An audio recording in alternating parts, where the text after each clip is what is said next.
सौतेली माँ का अत्याचार। माला अपनी 5 साल की बेटी और अपने पति गोपाल के साथ बहुत खुशी खुशी रहती थी। उन तीनों का परिवार एक छोटा परिवार था, लेकिन वो तीनों बहुत ज्यादा खुशहाल रहते थे। लेकिन एक दिन अचानक माला की तबीयत बहुत ज्यादा खराब हो जाती है।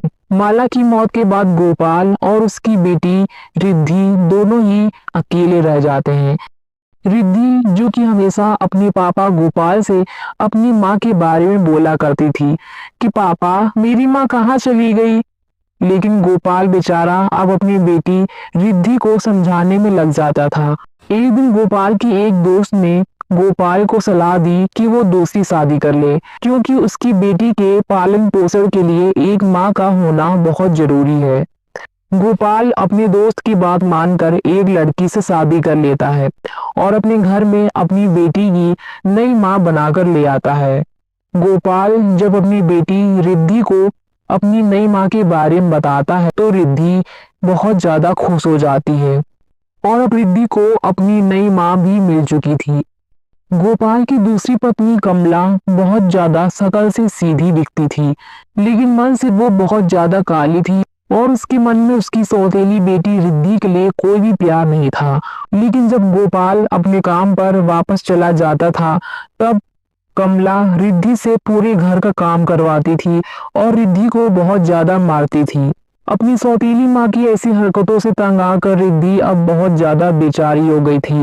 वो हमेशा अपनी माँ माला को याद करके उनसे कहती, माँ आप मुझे छोड़कर कहाँ चली गई, काश आप मेरे पास रहती तो मुझे ये सब ना सहना पड़ता। और रिद्धि हमेशा ही अपनी माँ को याद करती। लेकिन कमला को उस बेचारी 5 साल की बच्ची के ऊपर बिल्कुल तरस नहीं लगती थी। वो रिद्धि से पूरी घर का काम करवाती थी और गोपाल के सामने रिद्धि से झूठे प्यार का नाटक करती थी। लेकिन गोपाल भी समझता था कि कमला उसकी बेटी रिद्धि को बहुत ज्यादा प्यार करती है, लेकिन गोपाल उन सभी बातों से अनजान था। एक दिन कमला सीढ़ियों पर से उतर रही थी और अचानक से कमला का पैर फिसल गया और कमला की बहुत ज्यादा कमर में चोट लग गई और सर में भी, जिसके बाद कमला सारा दिन बिस्तर पे लेटी रहती और पूरे दिन रिद्धि अपनी माँ कमला का ध्यान रखती और उसको दवाइयाँ भी समय पर देती। जिसके बाद कमला भी रिद्धि की इन सभी हरकतों से बहुत ज्यादा खुश हो गई थी, क्योंकि कमला रिद्धि से नफरत करती थी, क्योंकि रिद्धि उसकी सौतेली बेटी थी। लेकिन रिद्धि, जो कि कमला से इतना ज्यादा प्यार करती है और कमला को वो अपनी असली माँ मानती थी। कुछ दिनों बाद कमला वापस से पूरी तरीके से ठीक हो जाती है और ठीक होने बाद अब कमला को अपनी गलती का एहसास होता है और वो अपनी बेटी रिद्धि से माफी मांगती है। और तब तक का गोपाल भी वहां पर आ जाता है और गोपाल कमला की ये सभी बातें सुन लेता है।